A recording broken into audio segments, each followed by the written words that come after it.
All right, so I wanted to talk about roasting your own coffee.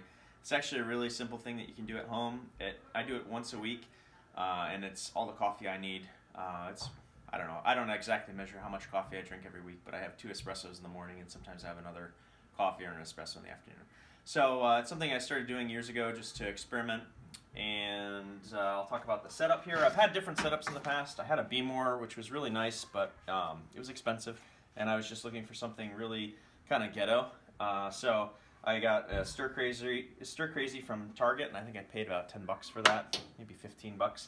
It comes with a big plastic dome, and it's a popcorn popper. You can see in here, got all this burlap and stuff in here. You can see in here, this just turns around and it stirs the coffee while it's roasting. This gets warm, but not warm enough to roast the coffee. So you actually need something on top of this. So this is the base. I'll just plug it in over here. You can see it starts turning. And then you've got the top here, and it's a Galloping Gourmet convection oven. And it's digital. There's actually a base to this, a big glass thing, and you go here and you'd cook turkeys or whatever you want with it, but I just threw all that crap away. All you need is the top. And you can find something like this at Target or Walmart or Amazon, and I think it's probably $40 to get one of these. You don't have to have digital. That's just what I have. I haven't seen any evidence that it improves brew quality. So that's the setup, and I roast this. It takes me 14 minutes. I have a buddy who does it, and I think he can get a roast in under 10 minutes. The idea behind roasting coffee is to get your coffee as hot as possible, as quickly as possible, without burning it, and then cool it down quickly. There's a lot more science than that. I mean, if you get real nerdy on it, you can do roast profiles.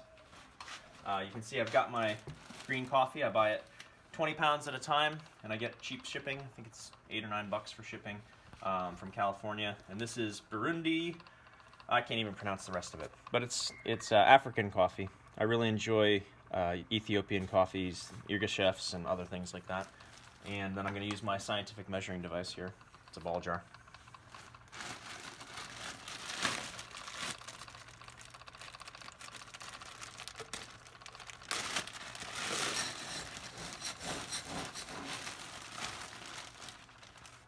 All right, there it is.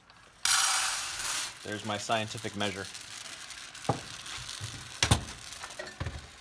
Put the Galloping Gourmet on top, make sure it's an even. Turn it to the highest temperature setting you can, like I said. And I know from experience that this takes me 14 minutes this time of year. It takes me about 11 or 12 minutes in the summertime. And then I turn it on. This uses a lot of power, so don't blow your circuit breaker if you've got a microwave on the same circuit breaker or something else. But it's pretty simple. You can see what the green coffee beans look like.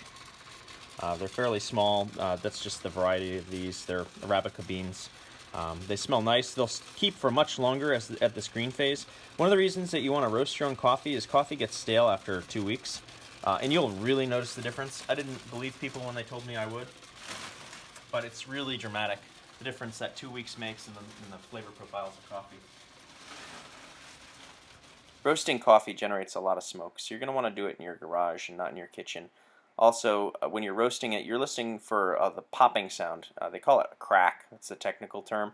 But there's a first crack and a second crack. The first crack generates a fair amount of smoke, and it indicates that your coffee's done roasting. But if you want something like a French roast, you'll take it all the way to the second crack, and it sounds a little bit more like Rice Krispies, if you can imagine that crunching sound.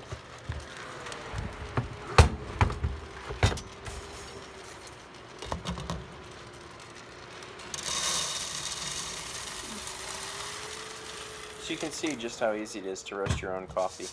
As for the price, it's not really going to save you a whole lot of money.